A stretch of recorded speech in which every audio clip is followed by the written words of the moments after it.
brachot. Chazak ou baruch, une journée pure aujourd'hui. En hébreu, zach. Zach, c'est le 27 dans le compte du Homer. Et en hébreu, on est le 22 dans le mois d'Iyar. On a un Shabbat extraordinaire, très important. Peu importe la lecture, même si elle n'est pas pareille entre Israël et l'étranger. À l'étranger, ils vont lire Parashat Emor. Et en Israël, on va lire Behar.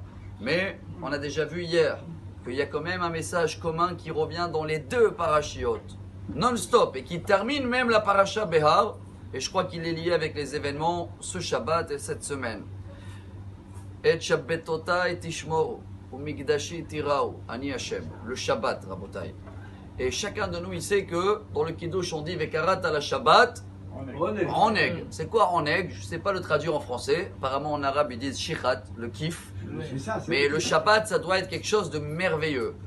Le problème, que des fois, le oneg, si on inverse les lettres, comme ça il dit Rabbi Shimon Bar Yochai, ça devient nega. Nega, c'est une plaie.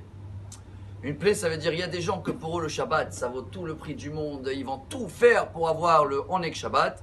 Et d'un autre côté, quand il y a des événements musicaux ou des choses qui se passent pendant Shabbat, où des milliers de personnes ils vont être obligés de travailler et tout, alors les autres ils ne comprennent pas pourquoi les religieux ne les laissent pas faire ce qu'ils veulent.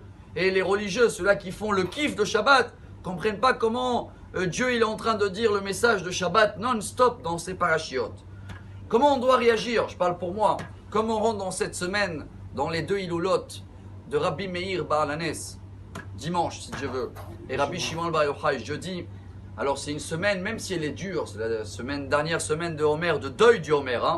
C'est une semaine qui commence par Nega, un petit peu un plaie, mais ça se termine par Oneg, le kiff. Alors Rabbi Meir, il nous apprend peut-être comment réagir, plutôt sa femme. Gemara très connu, Brachot, page 10. Rabbi Meir avait des problèmes avec des gens autour de lui qui faisaient rien. Il embêtait chaque fois, ni Shabbat, exprès, barbecue, tout ça. Et Rabbi Meir, il voulait prier que le compte à eux sera réglé. Sa femme Broria, elle a dit, Rabbi Meir, on lit dans le Teilim de Rosh Chodesh, là, le 104, Itamu hataim min haaretz, que les péchés vont être éliminés de la terre, pas les pécheurs. Et Rabbi Meir, il a dit, bravo, grâce à elle, on lit cette phrase-là. Et Rabbi Shimon Bar Yochai, à la fin de la semaine, il nous rajoute, il nous dit, tout dépend où tu vas placer la lettre Ain. Si tu mets la lettre Ain en premier, de le côté droite, Ain c'est l'œil, si tu mets l'œil à droite, ça devient oneg, c'est un kiff. Et si tu prends l'œil, tu le mets à gauche à la fin, ça veut dire l'œil de gauche, ça devient quoi? Nega, le plaie.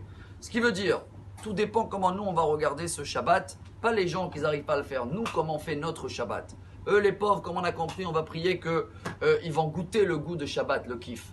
Mais même si pour l'instant pour eux c'est du plaie, venez on va voir si nous on a des points Shabbat qu'on n'arrive pas encore à trouver là-bas, le goût et le kiff, et de les améliorer ce Shabbat, et comme ça, Bezrat Hashem, on vit la paracha, et dans ce cas-là, vous allez voir la semaine prochaine, même si vous ne pouvez pas être sur place, si Dieu veut, on sera sur place, chacun qui veut envoyer les noms comme chaque fois, vous pouvez le faire sur Facebook, YouTube, machin, mais on va avoir une semaine, un Shabbat merveilleux, qui va démarrer avec plein des miracles, et qui va se terminer avec l'Ag Baomer, avec une Geoula Shelema. Shabbat Shalom, Mevorach. Amar Rabbi Elazar.